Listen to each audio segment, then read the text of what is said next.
Well, it's 20 past 8 on the, I don't even know what day it is. It could be the 18th of October. It could be the 19th of October. I actually could care less.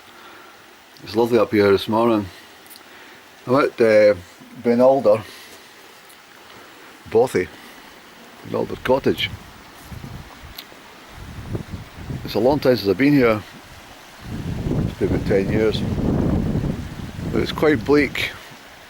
And I walked through that lot in pitch black for miles upon miles upon miles along that shoreline.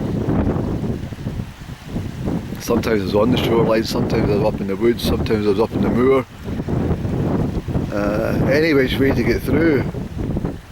That wind's coming from a north-northeast direction at the moment. It's quite chilly. Yeah, it usually is. I was so grateful to get here last night.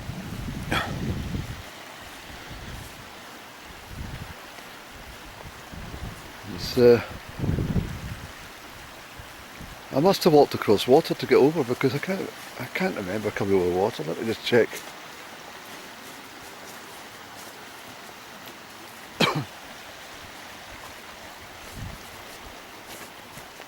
I did. I came over there.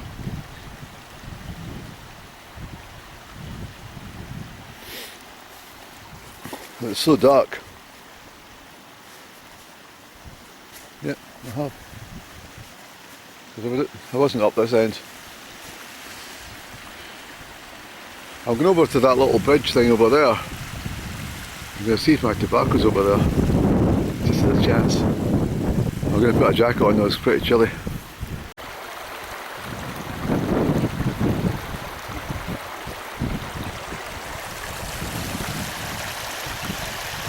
Well, there you go, I walked across water. Not even been aware of it. I'm just so tired. Last night I could have been tired, quite disillusioned.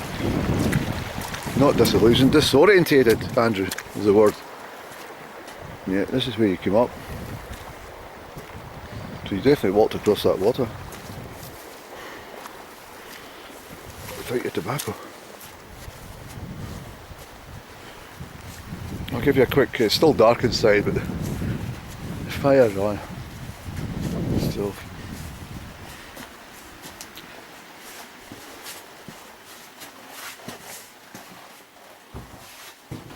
Got a wee lantern but you won't be able to see much. A bit of my lantern. This fire burned all night and I had a really decent sleep. I heard some knocking but I wasn't concerned at all. I really wasn't. If anything, I've never felt such peace in all my life as the 6 or 7 hours sleep I had. It was so quiet and peaceful, not a stir. You know, there's no white noise at all, no traffic in the distance or nothing. You can't. I'll tidy up, it's a general rule. I've still got a coffee, I'm also going to have another coffee first. The general rule of thumb for any visitors to the Bothy, give it as clean and tidy as you would like to arrive for the next people. You know, it's just customary and courtesy to do so.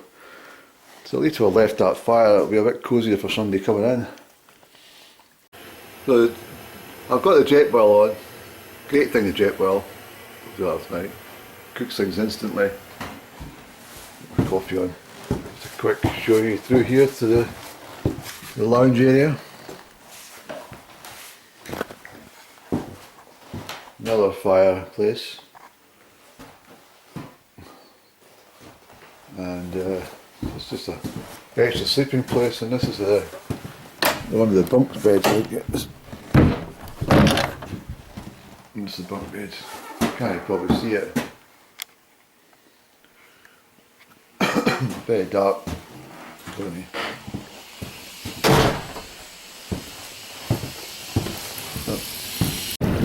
You'll just see the smoke coming out of that chimney of mine.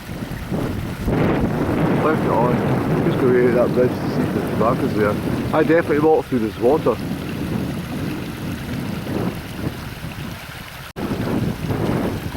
Well, that's Ben Alder Cottage for you, and Bothy with the blue door entrance. So I've stayed the night and I've really good. I don't know how I got across this water last night without even realising it was a stream. There's so much darkness and water and not, you know, there's Ben Alder at the back there. The high cliffs. And Loch Ericht stretches all the way up, about 25 miles up towards Dalwhinnie and stuff. Had a horrendous time trying to get through those woods over there. A lot of the fallen trees made it very difficult to navigate, and also parts of the shoreline. You're walking along, you can see from here that the shoreline drops away quite quickly, so it's not a good place to be either on the cliff edge with only one option is to fall into the water. It was a really difficult walk yesterday. I was exhausted, disorientated with I said last night, but I was mumbling, the complete darkness of it all. Couldn't see a thing, just a torch beam at my feet. That was all I could see for. So I had no bearings, I had nothing I could fix myself onto. Excuse me. So I've walked that way before, and that will take you right up there, and a left at the very back and down into Loch Ericht and Crieff. But today I'm just going over to see if my backy's at this bridge. Alright, so this is the bridge that I crossed over the Dart last night, and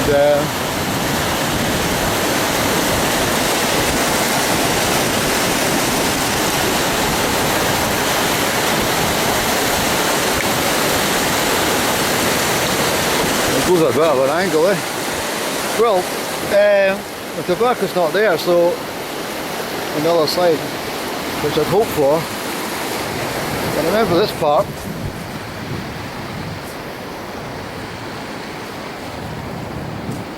I mean, my sense of direction is excellent, but unfortunately, when you're in the dark, try it sometime.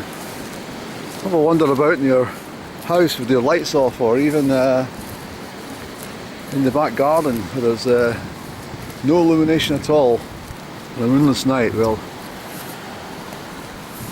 this is how difficult it was yesterday. So that's the cottage over there.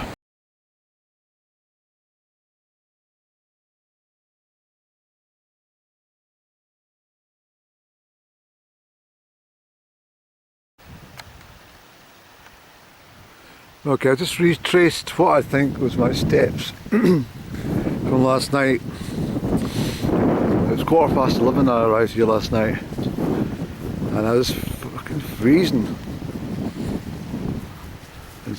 I still had cramps in parts of my legs and stuff. Just I've walked through this water. The exertion involved in lifting your feet through that constant swamp. I would best not say swamp, a bog.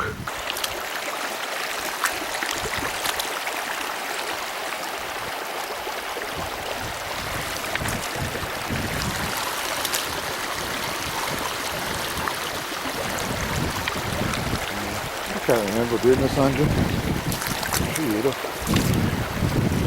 Couldn't have floated across the water, you must have walked across it.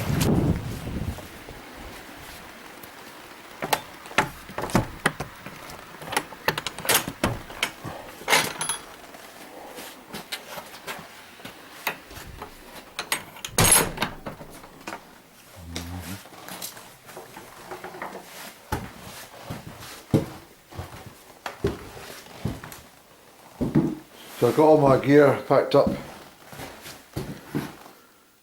My sleeping bag and my big heavy rucksack, but at this time it's mine, the bag's the coal that I was carrying, which weighed a fucking ton, and the wood and stuff. But I've had a really good stay. So it's about just after 9 o'clock, and I think I shall start my traverse back over the moors and homeward bound.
Okay, it's time to leave the Bothy. Just about 10 o'clock. I just decided to hang on for an extra hour just to build up my energy levels and get going. A long haul, very long haul, but at least I know, at least I'll be able to see where I'm going during the daylight. It's very cold in that wind, and very remote country. These places are a godsend. I've been a member of the Mountain Bothies Association before, and I always tried to give to their charity because it's such an important venture to do. And during COVID these were locked out, but I'm glad I've ticked this off the bucket list. As I said before, I've been here before, but I've not slept overnight, and I got the whole place to myself. And the fact I carried in all that coal and wood gave a really pleasant fire, which is still burning gently this morning. So that's very good coal as well. I'll have to get more.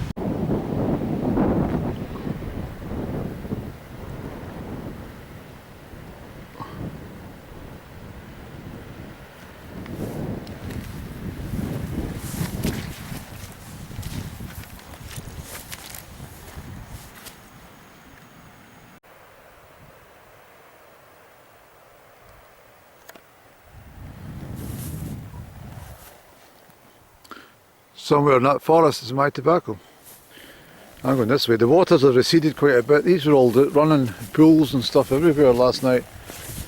But this looks like a more organised track I'm on today instead of just any old where. That was absolutely fucking hellish. Look, can you see everything now? But last night it was just black. Nothing. Anyway, that's the route that goes up to Dalwhinnie. Prince Charlie's Cave is just over the back. I walked that route from Dalwhinnie to Crieff, which takes you past the cottage and then goes away up that way at the back below Ben Alder slopes. So I'm going to push on. Quite tired actually. Try and make good tracks today, and that route up there I've walked before, right through, I can't remember exactly the name of the pass at this moment in time, but if you turn left and then you walk several miles, you'll get to Loch Ericht. And this is the route I should have taken last night. Of course, sorry to repeat myself, but in the black darkness this would mean nothing. I end up over on the other side of the trees, and I'm not even going to consider looking for that tobacco. It's way over there somewhere. It's just a stupid business trying to look for a little tin. I know where it is. I know what kind of tree it's sitting next to. What do you call a larch tree, It's pitch black. I thought the battery was going to go with a torch. I thought, I'll have one more look at the map. But as I say, the map's correct. It's just a case of navigating in the darkness, and at that time of night it was wind, it was howling. It wasn't wet. There was a bit of rain coming through the air, but nothing special. But the fatigue and just the general weariness of carrying a sack and not being able to see where you're going. It just, when I say a sack, my rucksack, heavy rucksack. But anyway, I've got all this way over here to go, a long way to go. At least I'm on the right direction. This is still all of Loch Ericht. It's a big loch. That's the route north, and that place down there is what I should have avoided, but I went in on advice around the shoreline. Bad idea, don't do it. The only good thing was that it kept you aware of exactly your location with the loch. Going up there in darkness, you wouldn't know which way you're going. You could have ended up anywhere. No compass, GPS. So, yeah. You've got to watch yourself in this bleak country. Things can happen. That's the sort of conditions I've been walking in all day yesterday, right across as far as you can see, right across through the gap and onwards to the moors in the background. There's a loch, and I had to climb up with that hill and down, and it's down in here, way down in there somewhere, that I got a message from my real up and down friend when I said I'm in trouble, and 0.5 seconds later a pathway appeared which enabled me to get up through the track, through the mud and the bog, and over here it was, and we found the track, which takes you right around to a big kind of, what do you call it, automobile store, I suppose you could call it, for forestry work and stuff like that. Anyway, the track goes along so far, and then it's all bogland and forest right over to Ben Alder. That's the way I came in yesterday, and over that big lump of hill, and across all that moorland. It's dreadful stuff. Oh, so it's so difficult. But at least I've not got it to do today. Thank God. I remember reading a book called Who Dares Wins by Tony Garrity, I think his name was. It's the story of the SAS.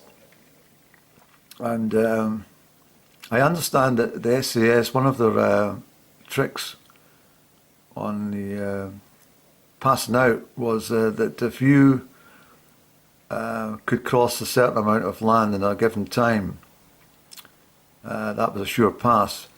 But also what came into being was perseverance in difficulties. There was also something where I think they used to give you a map reference where there was trucks were pick you up, and you would be told at that grid point reference that the trucks are actually 10 miles further on, and most of the soldiers would just give up. And the ones trying to get selection for SAS would just say, nah, chuck it in now. When in fact the trucks were actually just sitting round the corner a couple of 100 yards away. So that was the kind of feeling I had at this wood. I knew that Loch Ericht couldn't go on forever, and there had to be the point at Alder Bay. And despite all the mishaps and everything that's going wrong, I knew it was simply a case of, I brought this coal all this distance, I'm getting to Ben Alder Cottage, and I'm going to get over that, even if it takes all night. And thankfully I made it before midnight.